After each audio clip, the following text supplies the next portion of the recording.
warahmatullahi wabarakatuh. Nahmaduhu wa nasta'inuhu wa nastaghfiruhu wa na'udzu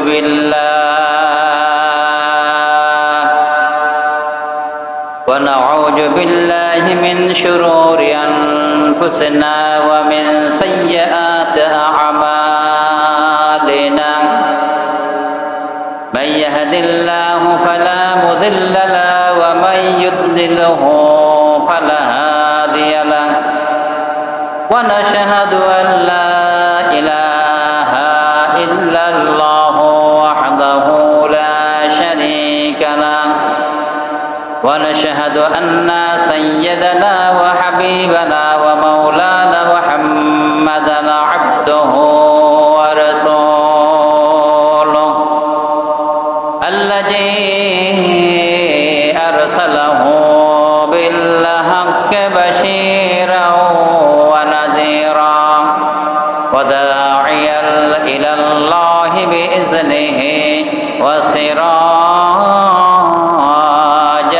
منيرا فقد قال الله تعالى في كلامه المجيد والفرقانه الحميد. أعوذ بالله من الشيطان الرجيم. بسم الله الرحمن الرحيم. إن الله وملائكته يصلون على النبي يا أيها الذين آمنوا صلوا عليه وسلموا تسليما. اللهم আমরা সামনের কাতারে আসি, পিছনের থেকে আমরা সামনে আছি, সামনের কাতারে আসি সবাই। আমরা পিছন থেকে সামনে আসি, সামনের কাতারে।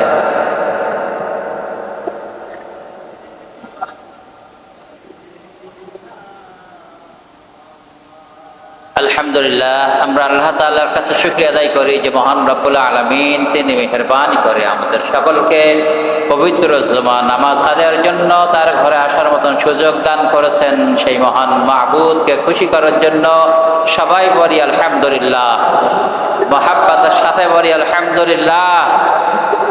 আমার ভাইরা, শুকরিয়া করলে আল্লাহ তাআলা খুশি হন না? কি বলেন? আল্লাহ তাআলা খুশি হন। শুকরিয়া আমরা এই জন্য করি, বর্তমান প্রেক্ষাপটের দিকে লক্ষ্য করে দেখেন যে কত মানুষ কত অসুবিধার ভিতরে আছে, নেই? কত মানুষ হসপিটালের ভিতরে আছে না নেই?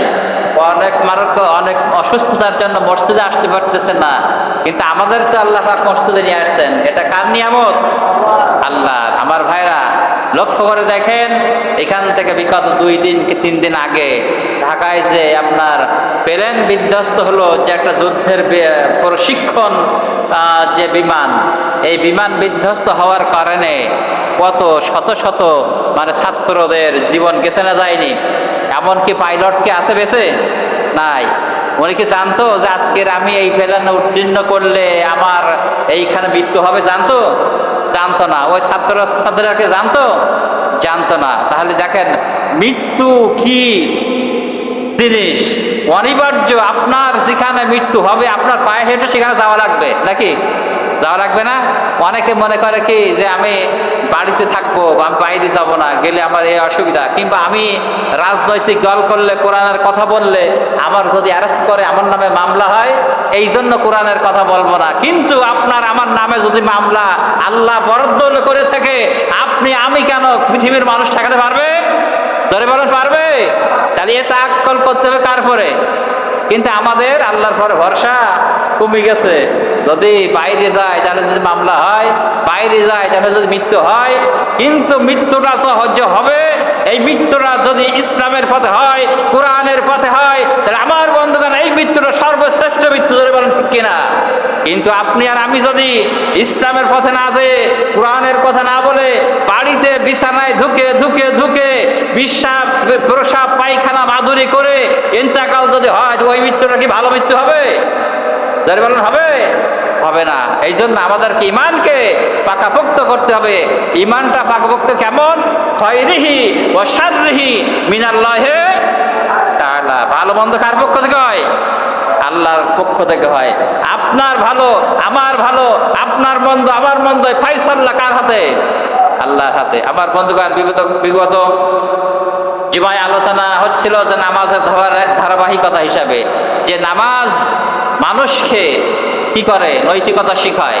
নামাজ মানুষকে পাপ কাজ থেকে বিরত রাখে। নামাজ মানুষকে ফাহিশা কাজ থেকে বিরত রাখে। নামাজ মানুষকে অন্যায় কাজ থেকে বিরত রাখে। এ কথাটা কার? আল্লাহর না? এ কথার পর বিশ্বাস হয়?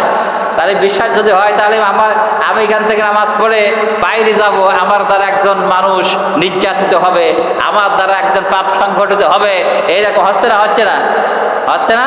তাহলে আমাদের খেয়াল করতে হবে যে জিনিসটা আদায় করতেছে ওইটা সঠিক হচ্ছে কিনা, নাকি এইটা সঠিক হচ্ছে কিনা। যে যা পিছন দিকে যাচ্ছে না, বা বিগত তার আগের জমা পর্যন্ত ছিল যে আমরা একটা জিনিস খেয়াল করতে হবে যে আমরা ওয়াদা করলে সেই ওয়াদা পালন করতে হবে, হবে না? হবে না? আপনারা লক্ষ্য করে দেখেন, মনে করেন একটা উদাহরণ দেই। মনে করেন যে মসজিদের সভাপতি হোক কি সেক্রেটারি সাহেব হোক কি মুরব্বী হোক, এমন ব্যক্তি যে কাছ থেকে মনে করেন আরেকজনের অপরজনের সঙ্গে একটা টাকা নিয়ে হোক কিংবা কোনো বিষয় মনোমালিন্য হয়েছে, একটা উদাহরণ। মনোমালিন্য হওয়ার পরে তাই নিয়ে বিরাট জ্ঞানজাম হয়েছে, এমনকি ওই লোকটা বলতে না আমি এই কথা বলিনি, আমি তোমার কাছে টাকা নেইনি, এর বলে না অনেক লোক আছে না, কি আমার এই জিনিসটা নিচাও, তুমি নিচাও, বলেন আমি নেইনি, আল্লাহর কসম আমি নেইনি। ওই ব্যক্তি করে কি, হাট মসজিদে দাঁড়াই যদি বলতে পারিস তা আমি আর তোর কাছ থেকে টাকা নেবো না, এরা বলে না? বলে না? তাহলে ওর বিশ্বাস একিনটা কি? মসজিদে যদি আসে তাহলে ওই ব্যক্তি মিথ্যা কথা বলতে পারবে না, এইটাই তো নাকি? তাহলে আপনি আর আমি মসজিদে আসলাম, আল্লাহ তাআলা ডাক দিলেন নামাজের জন্য। মসজিদে আসার পরে আল্লাহর সঙ্গে আমি যে কথাগুলো বলে গেলাম, বাইরে যেয়ে আল্লাহকে বৃদ্ধাঙ্গুল দেখাইয়ে অন্য কাজ করলাম, বলেন আল্লাহ পাক খুশি হবে? তাহলে এই মসজিদে যদি একটা মিথ্যা কথা বলার জন্য মসজিদে ডেকে নিয়ে আসেন, আর আমি মসজিদে বসে আল্লাহর সঙ্গে মানে ওয়াদা দিয়ে বাইরে যাইয়ে ওয়াদা খেলাপ করলাম, এর চাইতে মুনাফিক আর হতে পারে? আমার বন্ধুগণ, মুনাফিকের আলামত কয়টা? হাদিস আছে 3টে, কোন হাদিসে 4টা।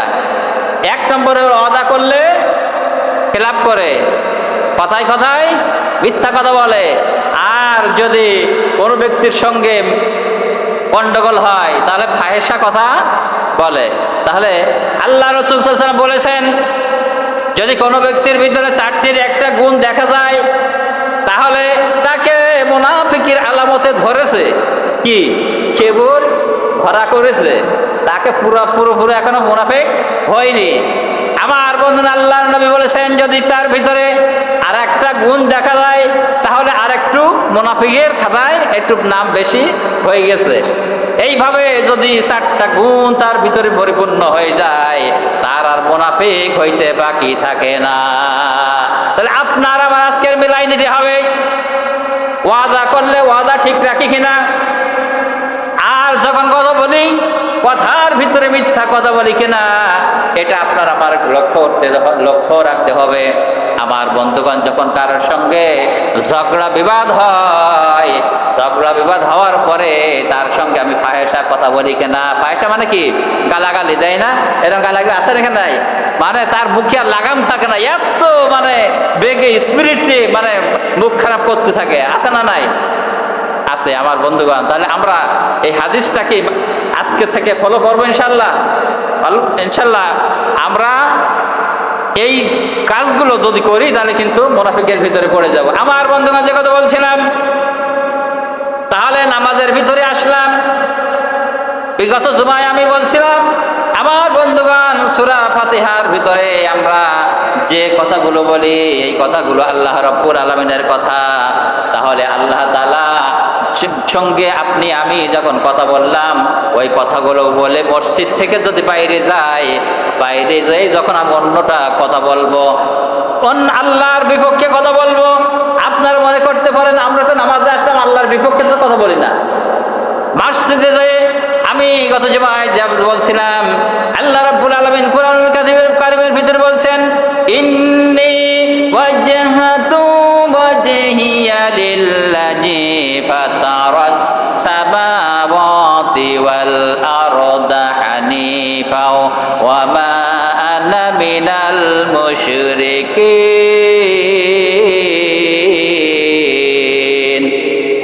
আমার বন্ধুগণ, আমিও ঘোষণা দিচ্ছে আল্লাহ তাআলার কথা।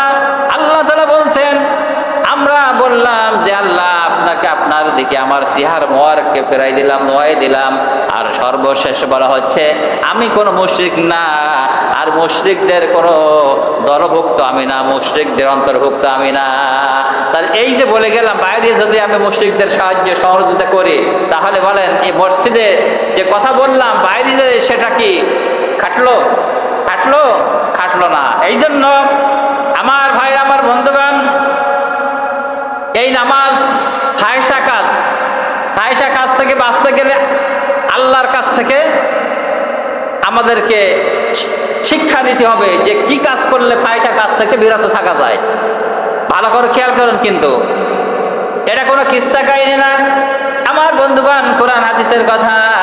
আল্লাহ রাব্বুল আলামিন বলছেন, আল্লাহ তাআলা বলছেন মানুষ যখন নামাজ আদায় করবে, ওই নামাজ মানুষকে খারাপ কাজ থেকে বিরত রাখবে, ফাহিশা কাজ থেকে বিরত রাখবে, অন্যায় কাজ থেকে বিরত রাখবে। আমার ভাই, আমার বন্ধুগণ, তাহলে এই নামাজ ফাহিশা কাজ থেকে বিরত রাখবে কি করলে? আল্লাহ তাআলা জানাই দিয়েছেন। আল্লাহ রাব্বুল আলামিন বলছেন, قد أفلح المؤمنون الذين هم في صلاتهم خاشعون। জোরে আল্লাহু আকবার।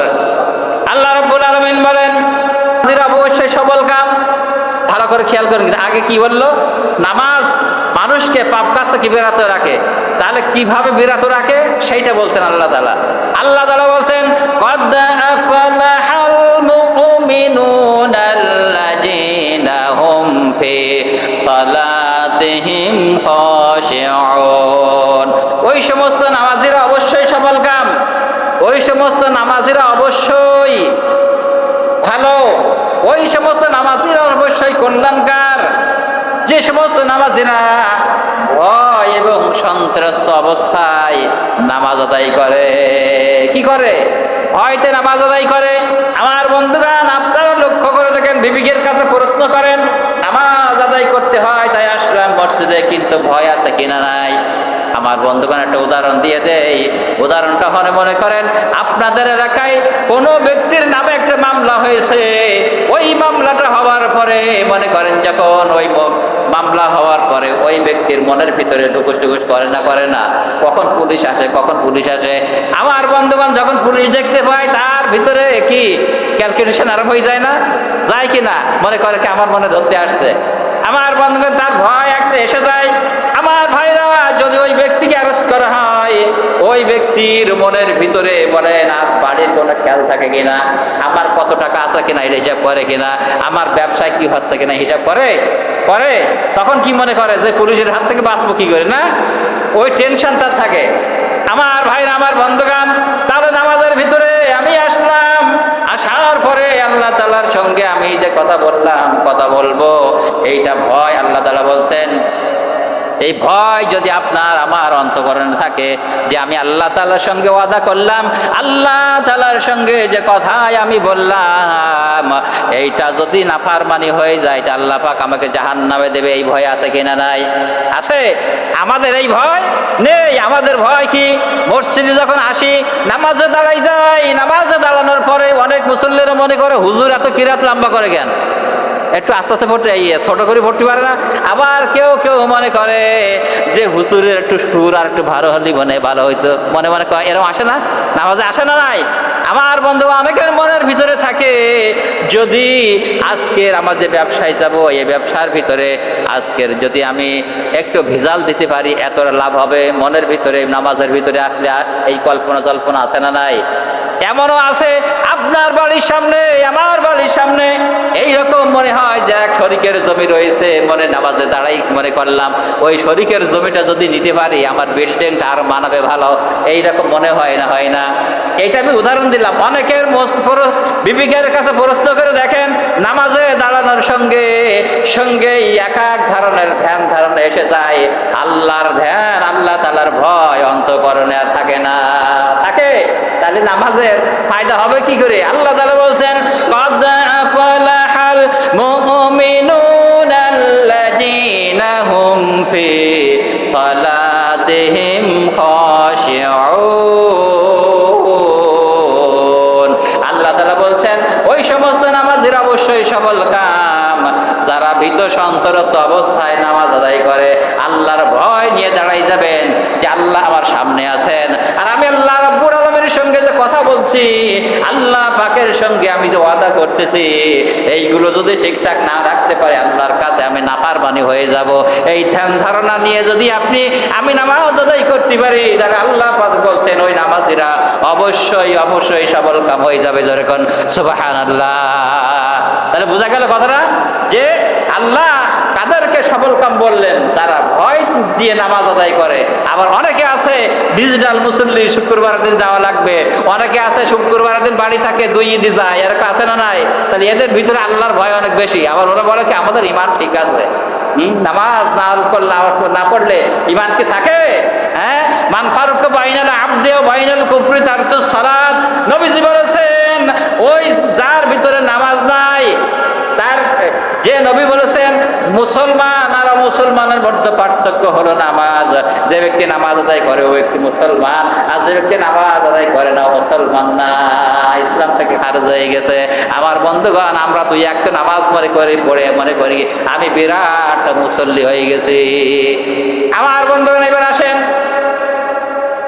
যে আজকে যে কথা বলছিলাম, আল্লাহ তাআলার সঙ্গে আমরা কি ওয়াদা করি? আর আল্লাহ রাব্বুল আলামিন আপনি যখন আল্লাহ তাআলার কাছে চান আল্লাহ তাআলা তখন কি বলেন? আমার বন্ধুগণ, সূরা ফাতিহা আমাদের তেলাওয়াত করা লাগে না? লাগে না? লাগে না? সূরা ফাতিহা তেলাওয়াত করা লাগে না? আমার বন্ধুগণ, যদি 4 রাকাত নামাজ আদায় করেন তাও সূরা ফাতিহা লাগবে। 2 রাকাত নামাজ আদায় করলেও তাও সূরা ফাতিহা লাগবে। 3 রাকাত নামাজ আদায় করলেও তাও সূরা ফাতিহা লাগবে। সূরা ফাতিহা ছাড়া নামাজ হবে না। আল্লাহর নবী জনাব মুহাম্মদুর রাসূলুল্লাহ সাল্লাল্লাহু আলাইহি সাল্লাম বলেছেন, কোন ব্যক্তি যদি অসুস্থ হয়ে যায় তাহলে এই সূরা ফাতিহা হলো তার জন্য শিফা। আল্লাহ রাসূল বলেছেন, জনাব মুহাম্মদ রাসূলুল্লাহ সাল্লাল্লাহু আলাইহি ওয়াসাল্লাম বলেছেন, আমার ভাইরা, যে ব্যক্তি অসুস্থ হয়ে যাবে ফরজ নামাজের পরে 7 বার যদি সূরা ফাতিহা শুদ্ধভাবে তেলাওয়াত করে যদি পানি দিয়ে ফুঁক দিয়ে পানিটা পান করে, ইখলাসের সহিত যদি পান করে, আল্লাহ রাব্বুল আলামিন তার ওই রোগ থেকে মুক্ত করে দিয়ে দেন। যেরকম সুবহানাল্লাহ। তাহলে আজকের আমাদের এই সূরা ফাতিহার পরে ইখলাস নেই। আমরা মনে করি কি যে কোনো ডাক্তারের কাছে যাওয়া লাগবে, ডাক্তারের পরে ভরসা এসে গেছে, ডাক্তারের পরে ভরসা এসে গেছে, ডাক্তারের কাছে না গেলে হবে না। আমার বন্ধু, একটা ডাক্তারের কাছে যাইবেন বা 1000 টাকা ভিজিট নেবে, পরীক্ষা নিরীক্ষা দিয়ে আপনি ডাক্তারের কাছ থেকে ফিরে আসতে গেলে অন্তত 5 থেকে 10,000 টাকা লাগবে না? লাগবে না? ধরে বলেন লাগবে না? লাগবে না? আমার ভাইরা, এই টাকাগুলো লাগবে, কিন্তু আল্লাহ রাব্বুল আলামিন তিনি আপনার আমার জন্য শিফা স্বরূপ সূরা ফাতিহা দিয়েছেন। আর দিয়েছেন যে রাত্রের কিয়ামুল লাইল, অর্থাৎ রাত্রের ইবাদত, অর্থাৎ তাহাজ্জুদের নামাজ। আমার বন্ধুগণ, এই তাহাজ্জুদের নামাজ সম্পর্কে বলা হয়েছে, কোন ব্যক্তি যদি রাত্রি জাগরণ করে শেষ রাত্রে উঠে তার মনের আসনা বাসনা যদি আল্লাহ তাআলার কাছে চায়, আল্লাহ রাব্বুল আলামিন আসমানে এসে ঘোষণা দিতে থাকে, ও বান্দা, কার কি অসুবিধা রয়েছে, কোন সমস্যার ভিতরে আছো, কোন রোগের ভিতরে আছো, কোন অভাবের ভিতরে আছো, তুমি আমার কাছে চাও, আমি আল্লাহ রাব্বুল আলামিন সব পুরো করে দেব।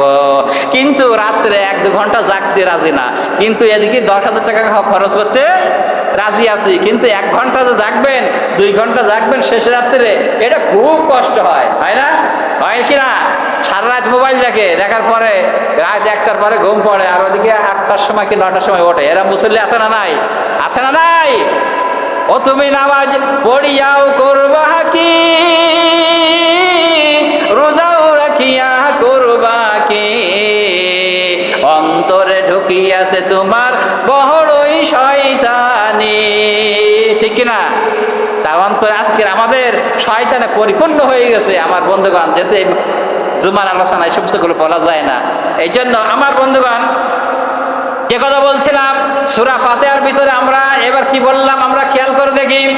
আল্লাহ আমরা যখন সূরা ফাতিহা তিলাওয়াত করলাম, আলহামদুলিল্লাহি রাব্বিল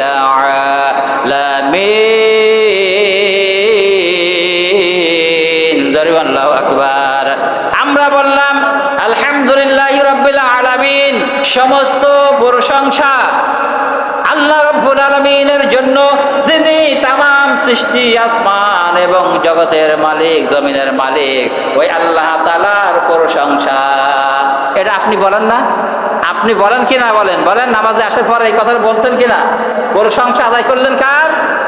আল্লাহর। এটা তো সবাই আদায় করে, এইটাই বললেন। এইবার বলার পরে আল্লাহ তাআলা কি বলছেন? আল্লাহ তাআলা বলছেন, এবার বললেন হামিদানি আব্দি, আল্লাহ তাআলা বললেন আমার বান্দা আমার প্রশংসা করেছে। এইখানে আপনি যখন আলহামদুলিল্লাহি রাব্বিল আলামিন বলে ছেড়ে দিলেন, দেওয়ার পরে এবার আল্লাহ তাআলা খুশি হয়ে বান্দাকে বলছেন যে আমার বান্দা আমার প্রশংসা করেছে। তাহলে আল্লাহ কত খুশি হয়ে জানে বান্দার পরে। আমার বন্ধুগণ, লক্ষ্য করে দেখেন, আপনাদের এই মসজিদের সভাপতি কি সেক্রেটারি এইখানে উঠে যদি আমার সম্পর্কে বলে যে আমার অমুক ব্যক্তি এই কথা বলেছে, তখন আমার মনটা আবেগে ভরে যায় না? যায় না? যায় না?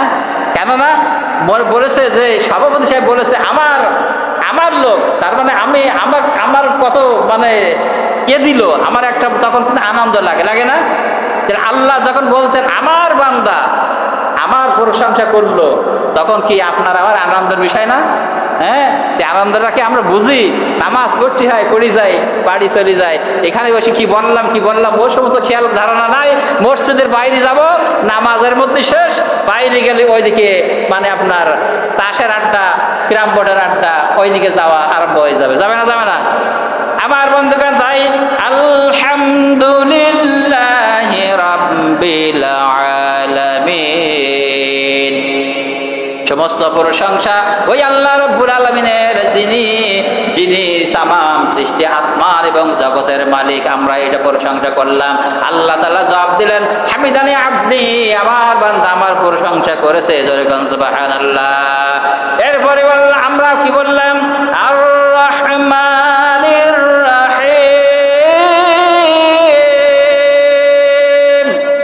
আমার বন্ধুগণের পরে বললাম যে আল্লাহ রাব্বুল আলামিন তিনি হলেন পরম দয়ালু দাতা। দয়ালুকে আল্লাহ পাক আমাদের জন্য পরম দয়ালু না কি? তিনি যদি দয়া না করতেন তাহলে আমাদের পর আমরা কি 1 ঘন্টা জমিনের পরে বসবাস করতে পারতাম কিনা?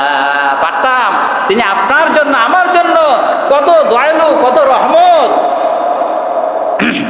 আমার ভাইরা, আল্লাহ তাআলা অন্য জায়গায় বলছেন, আল্লাহ তাআলা বলছেন ওয়ামা আসাবাকুম মিন মুসিবাতিন ফাবিমা কাসাবাত আইদিকুম ওয়া ইয়াফু আন কাসীর। আল্লাহ তাআলা বলছেন তোমাদের উপরে আমি আযাব দেই, গজব দেই, এগুলো তোমাদের দুহাতে কামাই করে ফল। আজকের দেখেন যে দুর্ঘটনাগুলো ঘটতেছে আমার বন্ধুগণ, ওই যে গত জুমায় বলছিলাম একটা মেয়েকে উলঙ্গ করে মসজিদের বারান্দায় ঝুলাই রেখেছে, আবার কয়েকদিন আগে যে বিমান বিধ্বস্ত হয়ে গেল। আমার বন্ধুগণ, এইগুলো সব যে একের পর এক ঘটতেছে, আমাদের হাতে কামাই করা ফল এগুলো আল্লাহ তাআলা দিচ্ছে।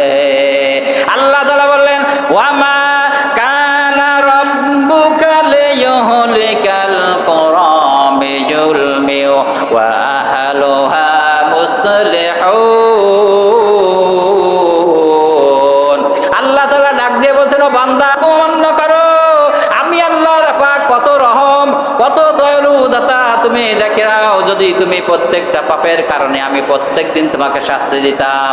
আমার বন্ধুগণ, আমরা সকাল থেকে ঘুম থেকে উঠেছে, উঠার পর থেকে যদি আমাদের প্রত্যেকটা গুনাহ করার কারণে যদি আল্লাহ পাক ওই প্রকাশ্যভাবে শাস্তি দিয়ে দিত, তাহলে আজকে বলেন আমরা এই পর্যন্ত আসতে পারতাম কিনা? পারতাম। তাই আল্লাহ পাক বলছেন, ও বান্দা, তোমার পাপ তো আমি অগণিত মাফ করে দেই। তা না হলে বান্দা, তুমি যে পাপগুলো করো এই পাপের কারণে তোমার জন্য শাস্তি দিতাম। তাহলে বান্দা এক পা উঠাইয়া আর এক পা ফেলবা, এই সময় তুমি পেতে না। ধরে বলেন ঠিক কিনা? ঠিক কিনা ধরে বলেন? পাইতাম। আমি গোপনে যে সমস্ত পাপগুলো করি, আল্লাহ পাক ওই পাপের কারণে আপনার উপরে আমার উপরে যদি শাস্তি দেয়, তাহলে এই এক পা রেখে আর এক পা ফেলাবার সুযোগ পেতাম। তাহলে আল্লাহ পাক কি তিনি রহমত দয়ালু না? দয়ালু না? তিনি পরে আপনার পরে আমার পরে কত রহম করে আপনাকে আমাকে বাঁচায় রেখে আসছেন। এই জন্য সকল প্রশংসা আদায় করতে হবে কার? আল্লাহর। কিন্তু প্রশংসা আমরা আদায় করতে রাজি না। কি আজকের এই খাওয়া দাওয়া কোথা থেকে আসলো? যে আমি বাজার থেকে কিনে নিয়ে আসছি, টাকা পেলে কোথায়? আমি ইনকাম করি যাই। হ্যাঁ, ইনকাম করার সুযোগ আল্লাহ যদি না দেয় তো ইনকাম কি হবে? হবে? ও বান্দা, লক্ষ্য করে দেখেন, আল্লাহ পাক বলছেন, তুমি এত শক্তিধর, এত ক্ষমতাধর, তুমি এত কিছু পারো, তুমি তোমার বয়স যখন 40-50 হয়ে যায়, মাথার চুলগুলো কালো, চুলগুলো সাদা হয়, এইগুলো তুমি ঠেকাও দেখি। পারবে কেউ? আজ পর্যন্ত পেরেছে কেউ? আল্লাহ পাক বলছেন, বান্দা, তোমার যখন 50 বছর 60 বছর বয়স হয়ে যাবে, তখন তোমার যখন এই চামড়াগুলো ঢিলা হয়ে যাবে, তুমি ইচ্ছা করে দেখো তোমার এই চামড়াগুলো টাইট রাখতে পারো কিনা। হবে? পারবে? এই যে ধরেন মুরব্বী আছেন, চাচারা বসে আছেন, 50-60 বছর বয়স হয়ে গেছে, গালের দাঁত নড়ে না? নড়তেছে না? আপনারা যারা যুবক আছেন, আমরা আছি, এইসব মর্ম বলবো না। যারা বৃদ্ধ হয়ে গেছে তাদের কাছে শুনি, দেখেন কি জ্বালা। এই দাঁত নড়তেছে কিনা? নড়ে না। এই নড়তে দাঁত একটাও থাকে? সব উঠে যায় না? আমার বন্ধুগণ, আল্লাহ পাক বলেন, তুমি যদি এত ক্ষমতাধর হয়ে থাকে, দাঁতগুলো ঠিক রাখো। পারবে কেউ? এ পর্যন্ত বেড়েছে? তাহলে এত কের শক্তি আর এত কের বড়াই দেখেন, এত কিসের বড়াই? আল্লাহর সামনে সেজদা দিতে আপনার কিসে বাধা করে? আমার বন্ধুগণ, যে কথা বলছিলাম, আমার বন্ধুগণ, আমার ভাইরা, এরপরে বললাম আর রহমান রহিম, তিনি হলেন পরম দয়ালুদাতা, মেহেরবান। তখন আল্লাহ তাআলা তখন জবাব দিয়ে থাকেন। আল্লাহ তাআলা জবাব দেন, আসনা আলাইনা আবদি, আমার বান্দা আমার গুণগান করেছে। কি? আসনা আলাইনা আবদি, আমার বান্দা আমার গুণগান করেছে। তাহলে আল্লাহর গুণগান, আল্লাহ তাআলার মহত্ব আমরা বর্ণনা করলাম। আল্লাহ তাআলা সাথে সাথে বান্দার জবাব দিয়ে দিল, ওই বান্দা আমার প্রশংসা করেছে। এগুলো তো আমরা কোনোদিন শুনি নাই, কিংবা আমরা শুনলেও এগুলো মানি না। নামাজে আসার পরে এইগুলো আজকের থেকে যেগুলো শুনতেছেন সূরা ফাতিহা, আমরা যখন তিলাওয়াত করবো, এর অর্থটা আমরা মনে রাখবো, তাহলে বাইরের দিকে আমাদের মন আর যাবে না। আর যদি বাইরে মনে চলে যায়, মনে করতে হবে যে আমার শয়তানের দোগায় পড়ে গিয়েছি, নামাজে গলত বা নামাজে অসুবিধার সৃষ্টি হয়ে যাচ্ছে। আমার বন্ধুগণ, এরপরে কি? মালিকি ইয়াউমিদ্দিন, আল্লাহ তাআলা তিনি হলেন শেষ বিচারের দিনের মালিক। তিনি কি? শেষ বিচারের দিন মালিক কে? ওই দিন কোন মালিক থাকবে? আপনার আমার সুপারিশ কেউ থাকবে? আপনি যে পীরের মুরিদ হচ্ছেন, আপনি যে দলের অনুসরণ করেন, আমার ভাইরা যে দল করেন না কেন, যে পীরের মুরিদ হন না কেন, আমার বিষয় ওটা না। বিষয়টা হলো নিজে আমল করতে হবে। এই আমল আপনার আমাকে জান্নাতে নিয়ে যাবে। ওই পীরের দরবারে যেয়ে একটা ছাগল দেয়, গরু দেয়, টাকা দেয়, দানাদার দেয়, আমার বন্ধুগান আপেল দেয়, কলমা দেয়, কিন্তু ওইগুলো যদি আপনার পিতামাতাকে খাওয়ান, তাহলে ওই বড় পীরের চাইতে বড় পীর হলো আপনার পিতামাতা। কিন্তু পিতামাতার ভাগ্যে খাবার জোটে না, পিতামাতার ভাগ্যে ফল ফলাদি জোটে না, কিন্তু পীর সাহেবের ভাগ্যে বড় বড় রসগোল্লা, বড় বড় ফল ফলাদি জোটে। বলে ঠিক কিনা? কিন্তু ওই পীরেরা কি বাঁচাইতে পারবে? পারবে? কেউ পারবে না। আমার বন্ধুগণ, ওই দিন যার জ্বালায় সেই ব্যস্ত থাকবে। নেতাকে ডেকে বলবেন, নেতা আপনার জন্য তো আমি মুখ থেকে বোমা ফাটাইছিলাম, আপনার জন্য আমি তো এই দলের ভিতরে যে এমন পোস্টার মেরেছিলাম, আপনি বলেছিলেন যার জন্য আমি কোরআনের বিপক্ষে স্লোগান দিয়েছিলাম, আপনি বলেছিলেন যার জন্য আমি ওই ইসলামী আন্দোলনের কর্মী যারা নিরাপদে ছিল পুলিশ ডেকে নিয়ে ধরাই দিয়েছিলাম। এই যখন বলবে আমার বন্ধুগণ নিতারা, তখন বলবে আজকে তোমার যে দশা আমারও সেই অবস্থা। কি তোমার যে অবস্থা আমারও সেই অবস্থা। তখন আর কোনো হাই লাদ্রি হায় মানে আর কোনো উপায় নাই আমার বন্ধুগণ।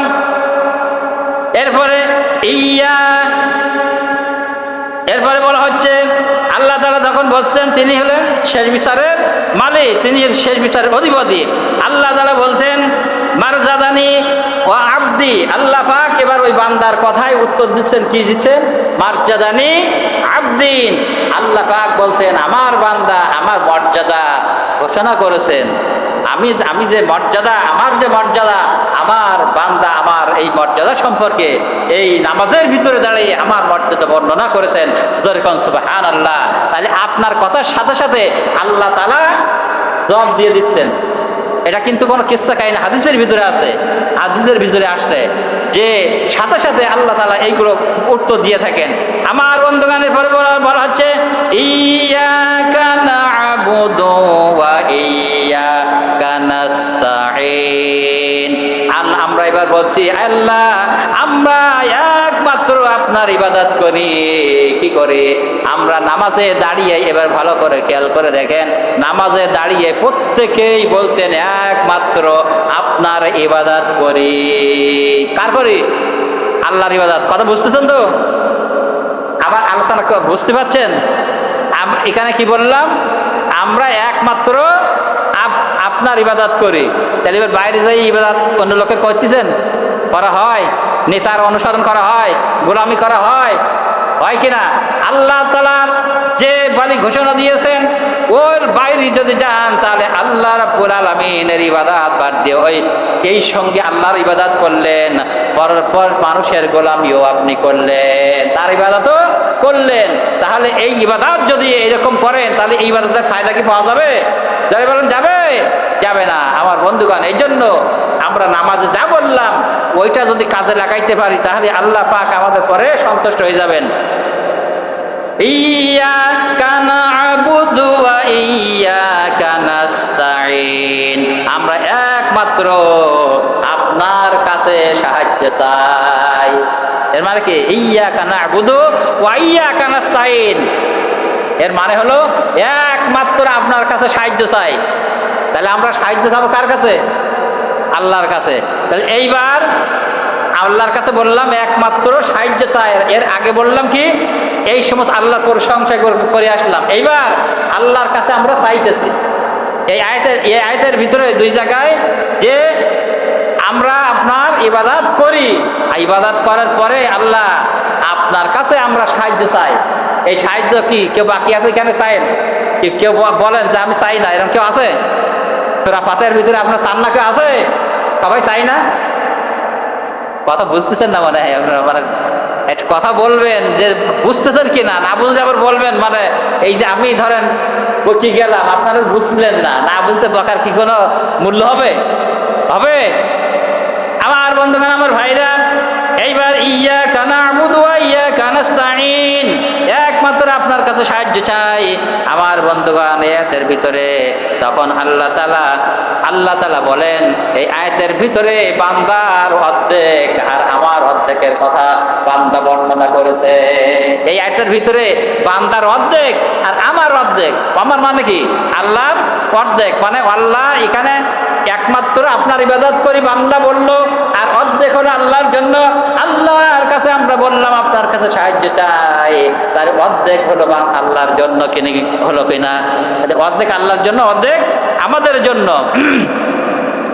আমার ভাই আমার বন্ধুগণ, এরপরে আল্লাহ তাআলা বলেন হাজা মা বাইনি ওয়া বাইনা আবদি, আল্লাহ বলেন এই আয়াতে বান্দা বলেছেন যে বান্দার মধ্যে অর্ধেক আর আমার মধ্যে অর্ধেক। আল্লাহ তাআলা এই ঘোষণা দিয়ে দিলেন।